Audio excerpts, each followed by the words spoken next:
भगवद गीता केवल एक धार्मिक ग्रंथ नहीं है, बल्कि यह जीवन का विज्ञान है जिसमें जीवन के हर पहलू पर गहन दृष्टिकोण दिया गया है। नमस्कार मित्रों, आप सभी का स्वागत है आपके अपने YouTube channel truth and facts SJ में। महाभारत के युद्ध की शुरुआत से ठीक पहले अर्जुन, जो एक महान योद्धा थे, अपने ही रिश्तेदारों, गुरुओं और मित्रों के खिलाफ युद्ध करने के विचार से विचलित हो गए थे। अर्जुन ने अपने हथियार डाल दिए और भगवान श्री कृष्ण से कहा कि वह इस युद्ध को नहीं लड़ सकते। इस मानसिक द्वंद्व को सुलझाने के लिए भगवान श्री कृष्ण ने अर्जुन को कर्म, धर्म और जीवन की सच्चाई के बारे में उपदेश दिया। यही उपदेश भगवद गीता के रूप में प्रसिद्ध हुआ। भगवद गीता अध्याय 4 ज्ञान कर्म संन्यास योग। अध्याय 4 का नाम है ज्ञान कर्म संन्यास योग, जिसमें भगवान श्री कृष्ण कर्म, ज्ञान और त्याग के महत्व को विस्तार से समझाते हैं।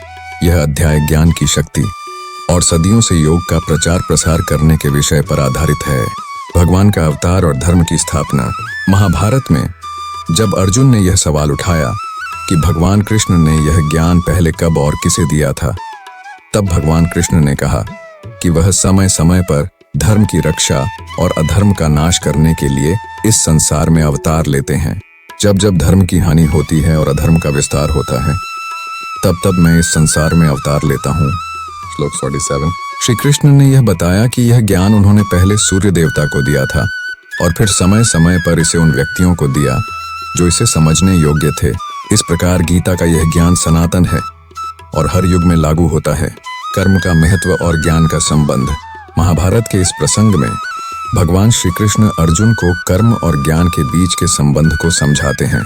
वे बताते हैं कि केवल कर्म करना ही पर्याप्त नहीं है, बल्कि कर्म का सही ज्ञान और समझ भी आवश्यक है। कर्म को तभी सार्थक माना जा सकता है जब उसे ज्ञान के साथ किया जाए। जो व्यक्ति ज्ञान के साथ कर्म करता है, वही सच्चा कर्मयोगी है। महाभारत के युद्ध में अर्जुन को यह स्पष्ट करना था कि वह केवल युद्ध नहीं कर रहे, बल्कि वह धर्म की स्थापना के लिए कर्म कर रहे हैं। इस युद्ध में उनके कर्म ज्ञान के साथ हो रहे थे, जिससे वह निष्काम कर्म योग के मार्ग पर थे। 3 ज्ञान का त्याग और कर्म संन्यास। अर्जुन यह सोच रहे थे कि क्या केवल ज्ञान प्राप्त करके संसार के कार्यों को त्याग देना ही सही है, लेकिन भगवान कृष्ण उन्हें बताते हैं कि केवल कर्म का त्याग करना संन्यास नहीं है, बल्कि कर्म करते हुए उसके फल की इच्छा को त्यागना ही सच्चा संन्यास है। यही ज्ञान कर्म संन्यास है। सच्चा सन्यासी वह है जो कर्म करता है, लेकिन उसे अपने अहंकार या लाभ के लिए नहीं करता। महाभारत में अर्जुन को इस युद्ध में लड़ना आवश्यक था, क्योंकि यह उनका क्षत्रिय धर्म था, लेकिन उन्हें अपने निजी लाभ या संबंधों की चिंता किए बिना इस युद्ध को केवल धर्म की रक्षा के लिए करना था। यही कर्म संन्यास है, कर्म और योग का एकीकरण। श्री कृष्ण अर्जुन को बताते हैं कि जो व्यक्ति ज्ञान के साथ कर्म करता है, वह योगी होता है। इस अध्याय में कर्म योग और ज्ञान योग को एक साथ मिलाने की बात की गई है। अर्जुन को समझाया गया कि जब व्यक्ति कर्म करता है, लेकिन अपने अहंकार या फल की इच्छा को त्याग देता है, तो वह सच्चा योगी होता है।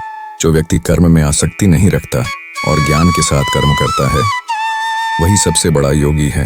अहंकार का त्याग। महाभारत के इस प्रसंग में भगवान श्री कृष्ण अर्जुन को यह शिक्षा देते हैं कि कर्म करते समय व्यक्ति को अपने अहंकार को त्याग देना चाहिए। यह युद्ध अर्जुन के लिए व्यक्तिगत नहीं था, यह धर्म और अधर्म के बीच का युद्ध था। अर्जुन को यह समझना था कि वह केवल एक साधन है भगवान के हाथों में, और उन्हें बिना किसी व्यक्तिगत आसक्ति या अहंकार के अपने कर्तव्य का पालन करना चाहिए। जो व्यक्ति अहंकार को त्याग कर भगवान के प्रति समर्पित होकर कर्म करता है, वह सच्चा कर्मयोगी है। 6 ज्ञान यज्ञ, ज्ञान का अर्पण।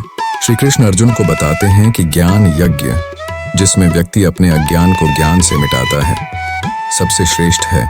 यह यज्ञ भौतिक वस्तुओं के अर्पण से भी श्रेष्ठ है, क्योंकि ज्ञान प्राप्त करने से व्यक्ति को मोक्ष की प्राप्ति होती है। अर्जुन को यह समझना था कि वह ज्ञान के माध्यम से अपने कर्मों को भगवान के प्रति अर्पित करें। ज्ञान यज्ञ सभी यज्ञों में सबसे श्रेष्ठ है, क्योंकि यह आत्मा को शुद्ध करता है। निष्कर्ष। महाभारत के युद्ध में अर्जुन का मानसिक संघर्ष हर व्यक्ति के जीवन में आने वाले संघर्षों का प्रतीक है। भगवान श्री कृष्ण ने अर्जुन को कर्मयोग और ज्ञान योग के माध्यम से सिखाया कि जीवन में कर्तव्यों का पालन करना आवश्यक है, लेकिन उन कर्तव्यों को निष्काम भाव से करना चाहिए। गीता का यह 4था अध्याय हमें यह सिखाता है कि कर्म और ज्ञान का सही संतुलन हमें जीवन के संघर्षों से मुक्त कर सकता है और हमें मोक्ष की ओर ले जाता है।